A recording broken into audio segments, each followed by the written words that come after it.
let's talk about Instagram stickers that you might not know about and talk about some creative ways to use the ones that you do know about. So inside of your Instagram, you're going to click on your stickers in your story. It looks like a little square with the kind of edge being pulled up and a little smiley face, and you will find all these nice little stickers. Now, they have recently changed the layout to this. We don't know why. It is so messy, but here we are. If you are looking for a specific sticker and you cannot find it here, type it into the search bar and it will pop that up to the top if you have access. Not everybody has access to everything just yet. So if you don't see it in the search bar, you don't have it yet. Just keep watching for it. You can't force it. You do have the ability to add your location. So if you are a travel influencer, if you are going to be somebody who is creating content in a specific location and you want it to be associated with that location, you can click the location button. That way people can see on a map where that is. Be careful using this if it's an area you live in, if it's an area you frequent, and if it's not directly connected to that because you're doing like sponsored content or something, don't tag the location. That's just a basic safety idea. You want to make sure you're taking care of yourself and not telling people where to actively find you. But if you are an influencer of any kind, if you're doing sponsored content, if you're doing it for a cafe or a local event or a local restaurant or venue of some sort, tag them and be associated with that. If you are somebody who's going to somewhere that is traveled to frequently and you want to share your content from that location, feel free to tag them. Locations are going to be very helpful for that, but be smart about how you use it. Your @mention is where you're calling out another account. So if you want to share the love and shout people out, use that @mention. You can be creative about that and how you do it as well, but we're not going to get too deep into that today because we do not want to be tagging people that are not connected to our content. So you're only using this if that person is in there or if it's of their location or something that makes sense. We're not going to be tagging Kim Kardashian in our things because it has nothing to do with her and that's just icky. So only use those @mentions for when it is appropriate. You're using their product, their service, their something so that it logically makes sense. But then we have add yours. Add yours is where you can click and add a template so that people can then add to those templates. So I might say cute dog pics for this one. This is a picture of my dog Lucy, and then people can add theirs to it as well.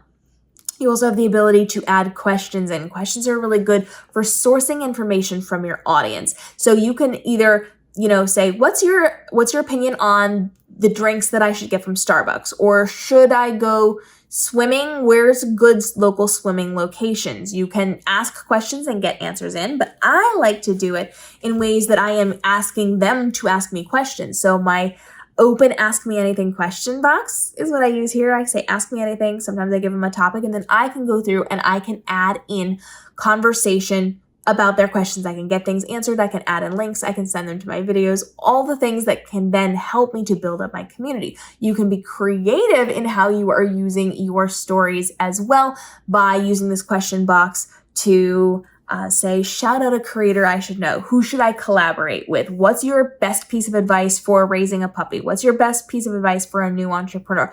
You can do a lot. Or are you reading my book right now? What page number are you on? You can use this to get valuable information from your audience. So the question box is one I always like to lean into. They also have notify. Notify is really nice because it's just a little bell that whenever you post, now that people gets a little bing saying that you posted. So don't use that one often, but having that notify button there, kind of nice. Your avatar, you understand your avatar. You have stickers of yourself and you can use those. We're not going to get too deep into that. GIFs also the same. You can go through, find a GIF to enhance the story that you are creating. This is really fun if you're using like a fill in the blank story, like a Mad Lib type thing. So you tell a little story about what's going on and then use the GIFs as those icons in the middle. You can also do something where you're going to divide down the center of the screen and it's this or that, and you put a GIF over the one that you're going to like, or you can just use the GIFs as the options and get yourself out of the way so people can then circle their own versions of that on their stories as well. You can do an add yours template, which we kind of talked about a little bit with add yours. You can add music to it. If you do put music into your story, it overrides your native vocals or the things that you're going to be talking about. So you can either have your native audio or you can have music, but you cannot have both. So that's a pick or choose. You do have the ability, which this one I really like. Cutouts is fun because you're actually creating, stickers. You're actually creating stickers with what you are doing, and it's going to cut out like the the puppy dog here so that you can save that as a sticker. You actually have to go through the process of selecting it and turning it into a sticker, but it's a fun little way that you can then have cutouts of yourself doing different things, and it works for videos and it works for standard photos as well, so that you can create engaging interactive stickers that you can use on repeat, and they just live typically up at the top of your page as well. So cutouts are really fun. We do have the interactions, the engagements, that allows you to kind of put something where people tap it and those icons just float up on the screen, and it's just an easy, simple engagement tool. I don't overuse this one. I don't recommend that you are using this one as well. You want to make sure you're doing it sparingly because it's so basic and so low effort that most people don't even bother to take the effort to do it, especially if you're doing it all the time. So get creative in how you're doing it. Maybe you are going to put, because you can actually change them. So like if you do the little nose icon and you put it over the puppy's nose and you say tap to boop the puppy's nose, boop. And then it floats up. So that's kind of an interactive way that people would engage with it. If I just said, does this image make you happy? And you tap the little happy button, most people aren't going to do that. So you have to be fun and interesting and creative in how you're going to do that. Poll is, of course, one of everybody's favorites because you can pick from 1 to 4 options. People can then click on those things. It's very easy engagement. What do you want to see me post next? Did you like this last one? Would you rather see more of this type of content, or this type of content? This is how you're getting information on what to create next. It saves so much time, so much effort, and so much stress as you are creating your content if you just ask simple questions and let people answer them.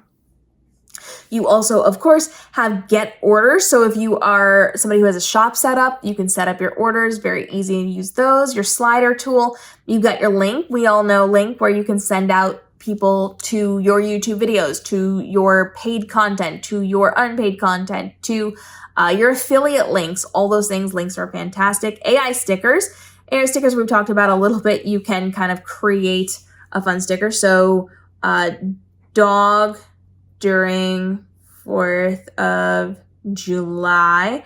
And it can then create those little stickers that you can then use to kind of represent, it a little bit looks like one of my dogs. It looks like my other dog. Haha. I have a brown and white version of this dog too, and it kind of looks like the sticker. So you can then change your video or your photos into sticker form and use those on your screen as well.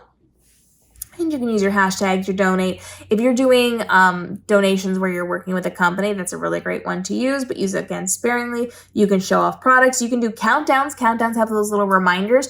Be smart about how you're using countdowns. If you're going to be using a countdown button, either be on screen talking about it and pointing to it, or design a really nicely designed graphic with a specific space for the countdown. Like really think it through. Don't just like pop a photo of and add it, but like make it an intentional part of it so that people can be reminded of your live streams or of your events or whatever it is that you're releasing that day that you want people to be reminded about. You can, of course, use your photos, and then you can use food orders. So if you're the type of person who likes to talk on your lunch break and you're eating something, link your specific stuff to it so people can find it. Food orders are kind of fun, kind of interesting. So there's a lot of different stickers that you can be using and creative ways that you can be using them as well. And as always, Instagram is rolling out new things all of the time and sometimes taking away some of the old things. So let me know what type of sticker you would like to see next from Instagram. Follow along, because when new stickers roll out, or when any new feature rolls out on Instagram or TikTok or YouTube or live streaming, I'm usually the first to break it. It usually takes most people a couple days after I get it out for them to get it out, because I'm very quick about how I do it. So if you want breaking news on Instagram and the other socials, go ahead and let me know down below. Follow along, because I drop daily videos, and when new things happen, I will bump other videos in order to get the tutorials out first to you as they happen, like within 24 hours, but usually it's within a couple of minutes, so that you can stay ahead of the game when it comes to your social content, so that you can live your best life and not have your social media overtake it. We'll see you in the upcoming episodes.